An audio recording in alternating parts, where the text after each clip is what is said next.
Hello बच्चों, आज हम अपने पहले पाठ रासायनिक अभिक्रियाओं एवं समीकरण की 6th वर्कशीट करेंगे।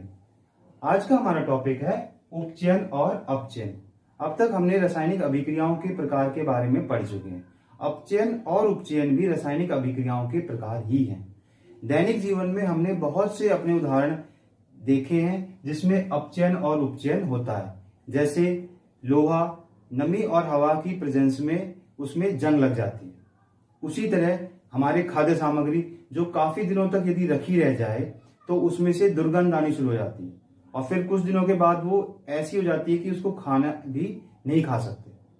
ये सब भी हमारे खाद्य पदार्थ के उपचयन की वजह से ही होता है। तो आइए आज हम उपचयन और अपचयन के बारे में पढ़ते हैं। उपचयन अभिक्रिया के समय यदि किसी पदार्थ में ऑक्सीजन की वृद्धि होती हो तो उसे उपचयन कहते हैं। यानी किसी अभिक्रिया के दौरान किसी पदार्थ में ऑक्सीजन बढ़ जाए तो उसे हम क्या कहेंगे? उपचयन कहेंगे। जैसे हम यहाँ इस एग्जांपल में देखें, कार्बन और ऑक्सीजन की अभिक्रिया करवाते वक्त हमारे पास उत्पाद के रूप में कार्बन डाइऑक्साइड प्राप्त होता है। यहां पर कार्बन के पास ऑक्सीजन की संख्या अभी कितनी है? 0। एक भी ऑक्सीजन उसके पास नहीं है। पर अभिक्रिया होने के बाद कार्बन के पास अब ऑक्सीजन की संख्या है 2। यानी कि अभिक्रिया होने के बाद कार्बन के अंदर ऑक्सीजन की वृद्धि हो गई। इसका मतलब कार्बन का उपचयन हो गया। अब हम आते हैं अपचयन। अभिक्रिया के समय यदि किसी पदार्थ में ऑक्सीजन का ह्रास होता है, यानी कि ऑक्सीजन की कमी हो, तो उसे हम अपचयन कहते हैं। अब अपचयन का उदाहरण, मैग्नीशियम ऑक्साइड जब कार्बन के साथ अभिक्रिया करता है तो हमें उत्पाद के रूप में मैग्नीशियम और कार्बन मोनोऑक्साइड प्राप्त होता है। अब यहां देखें, मैग्नीशियम के पास एक ऑक्सीजन, अभिक्रिया होने के बाद मैग्नीशियम के पास ऑक्सीजन की संख्या रह गई 0। इसका मतलब मैग्नीशियम ऑक्साइड से अब वो बन गया मैग्नीशियम, यानी कि यहां पर ऑक्सीजन की कमी हो गई। इसका मतलब ऑक्सीजन का ह्रास हो गया। इसको हम अपचयन का उदाहरण मानेंगे। अब हम और उदाहरण देखते हैं जिसमें हम हाइड्रोजन की उपलब्धता के बारे में बात करेंगे। जैसे ऑक्सीजन का बढ़ना अब उपचयन होता है। यदि किसी अभिक्रिया में ऑक्सीजन की संख्या बढ़ जाए तो उसे हम उपचयन कहेंगे। यदि किसी अभिक्रिया में ऑक्सीजन की संख्या कम हो जाए तो उसे हम अपचयन कहेंगे। अब इन्हीं उपचयन और अपचयन को हम हाइड्रोजन और इलेक्ट्रॉन की भाषा में भी समझेंगे। इस उदाहरण के रूप में हम देखें, हाइड्रोजन सल्फाइड जब ऑक्सीजन के साथ अभिक्रिया करता है तो हमें सल्फर और पानी प्राप्त होता है। यहां पर हम देखें कि सल्फर के साथ 2 हाइड्रोजन है। अभिक्रिया होने के बाद हाइड्रोजन की संख्या यहां कम हो गई। तो हाइड्रोजन की यदि संख्या कम हो जाती है तो भी हम उसे उपचयन कहेंगे। उसी तरह से इस उदाहरण पे हम देखें, जब सोडियम और हाइड्रोजन अभिक्रिया करते हैं तो सोडियम हाइड्रोक्साइड हमें प्राप्त होता है। अब यहां हम देखें, सोडियम के पास हाइड्रोजन की संख्या कितनी है? 0। अभिक्रिया होने के बाद सोडियम के पास हाइड्रोजन की संख्या कितनी है? 1। यानी कि हाइड्रोजन की संख्या बढ़ गई। यदि हाइड्रोजन की संख्या बढ़ जाती है तो हम उसे अपचयन कहेंगे। अब उसी तरह से इलेक्ट्रॉन की भाषा में बात करें, यदि कोई तत्व इलेक्ट्रॉन्स को निकाल दे या इलेक्ट्रॉन्स छोड़ दे तो उसे भी हम उपचयन कहेंगे। उसी के उल्टा यदि कोई तत्व इलेक्ट्रॉन्स को धारण कर ले या इलेक्ट्रॉन्स को ले ले तो उसे हम अपचयन कहेंगे। तो ये हमारा ऑक्सीजन के टर्म में है, ये हाइड्रोजन के टर्म में है और ये इलेक्ट्रॉन के टर्म्स में है। मतलब हम तीनों के टर्म्स में ये समझा सकते हैं कि अपचयन और उपचयन क्या है। अब हम आते हैं रेडॉक्स अभिक्रिया। ऐसी अभिक्रिया जिसमें अपचयन और उपचयन दोनों देखने को मिले उसे हम रेडॉक्स अभिक्रिया कहते हैं। जिस अभिक्रिया में दोनों उपचयन और अपचयन एक साथ साथ होते हो उन्हें हम रेडॉक्स अभिक्रिया कहते हैं। इसको एक उदाहरण से समझेंगे। CuO जब हाइड्रोजन के साथ अभिक्रिया करता है तो हमें कॉपर प्लस पानी प्राप्त होता है। अब हम यहां देखें, कॉपर के साथ एक ऑक्सीजन है।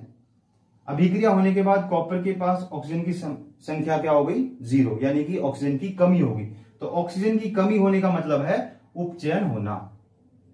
उसी तरह से हाइड्रोजन यहां अभिक्रिया होने के बाद हाइड्रोजन के पास ऑक्सीजन की संख्या बढ़ गई, इसका मतलब इसे हम क्या कहेंगे, उपचयन। तो यहां पर ऑक्सीजन बढ़ गया इसलिए हम क्या कहेंगे, उपचयन। और कॉपर ऑक्साइड की अभिक्रिया करने के बाद ऑक्सीजन की संख्या घट गई, इसका मतलब इसका क्या हुआ, अपचयन। अब एक बार हम इसको समराइज करें कि अपचयन और उपचयन ऑक्सीजन की टर्म्स में कैसे कहेंगे, हाइड्रोजन की टर्म्स में कैसे कहेंगे, या इलेक्ट्रॉन की टर्म्स में कैसे कहेंगे। यदि ऑक्सीजन किसी तत्व के साथ जुड़ता है, या हाइड्रोजन निकलता है, या इलेक्ट्रॉन उससे ह्रास होता है, यानी कि इलेक्ट्रॉन भी निकलते हैं, तो वह पदार्थ उपचयित माना जाएगा। इसी तरीके से यदि किसी तत्व में से या किसी पदार्थ में से ऑक्सीजन निकलता हो, ऑक्सीजन की कमी हो जाती हो, या उसमें हाइड्रोजन बढ़ जाता हो, या हाइड्रोजन जुड़ जाता हो, या इलेक्ट्रॉन बढ़ जाते हो, तो उस पदार्थ को हम अपचयित पदार्थ कहेंगे। तो इन तीनों की टर्म्स में हमें पढ़ना है। यदि किसी पदार्थ में ऑक्सीजन की वृद्धि हो जाए तो उपचयन होगा, किसी पदार्थ में हाइड्रोजन घट जाए तो उपचयन होगा, यदि इलेक्ट्रॉन्स की संख्या कम हो जाए तो उपचयन होगा। यदि किसी पदार्थ में ऑक्सीजन कम हो जाए, या हाइड्रोजन बढ़ जाए, या इलेक्ट्रॉन जुड़ जाए, तो उसे हम अपचयन कहेंगे। तो आइए अब हम अपने वर्कशीट वाले कुछ क्वेश्चंस को सॉल्व करते हैं।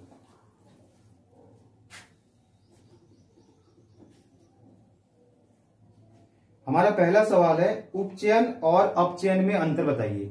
तो उपचयन और अपचयन में अंतर हमें ऑक्सीजन की टर्म्स में बता सकते हैं। यदि किसी पदार्थ में अभिक्रिया के समय ऑक्सीजन की वृद्धि हो जाए तो उसे हम उपचयन कहेंगे। उसी तरह यदि किसी अभिक्रिया के समय उस पदार्थ में ऑक्सीजन की कमी हो जाए तो उसे हम अपचयन कहेंगे। तो हमारा जो पहले क्वेश्चन का आंसर है वो ये है।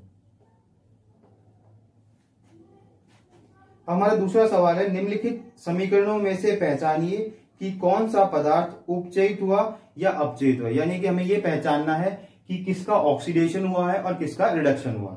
तो पहला हमारा है कार्बन प्लस ऑक्सीजन, हमारे पास मिला कार्बन डाइऑक्साइड। तो ये उदाहरण हम पहले भी कर चुके हैं। यहां पर कार्बन के पास ऑक्सीजन की संख्या 0 है, अभिक्रिया होने के बाद ऑक्सीजन की संख्या 2 हो गई, इसका मतलब ऑक्सीजन की मात्रा बढ़ गई, ऑक्सीजन जुड़ गया, इसका मतलब पदार्थ का उपचयन हो गया। तो इस पदार्थ का हो गया उपचयन। और किस पदार्थ का हुआ है, कार्बन का। उसी तरह अब हम दूसरा देखते हैं, H2 प्लस Br2 2HBr। अब हम यहां देखें, ब्रोमीन के पास हाइड्रोजन की संख्या कितनी है, 0। अभिक्रिया होने के बाद ब्रोमीन के पास हाइड्रोजन की संख्या कितनी होगी, 1, यानी कि हाइड्रोजन जुड़ गया। अब हम यहां देखें, हाइड्रोजन जुड़ गया, हाइड्रोजन जुड़ने का मतलब है पदार्थ का अपचयन हो गया। इसका मतलब इस अभिक्रिया में ब्रोमीन का अपचयन हुआ है। अब इसी तरह हम तीसरा देखें, 4HCl प्लस O2, हमारे पास बनता है Cl2 प्लस 2H2। अब यहां पर थर्ड क्वेश्चन और फोर्थ क्वेश्चन आप अब इसको समझें और इसको खुद करेंगे। थर्ड क्वेश्चन है, नीना ने देखा कि उसकी चांदी की पायल कुछ दिनों में काली पड़ गई, इस क्रिया में चांदी का उपचयन हुआ है या अपचयन। तो नीना की नानी की चांदी की पजेब वो क्यों काली पड़ गई, क्योंकि उसका उपचयन हुआ है। यदि हमारी चांदी नमी हवा के संपर्क में आती है तो उसके साथ ऑक्सीजन की मात्रा बढ़ जाती है, तो ये क्या हुआ, उपचयन हुआ।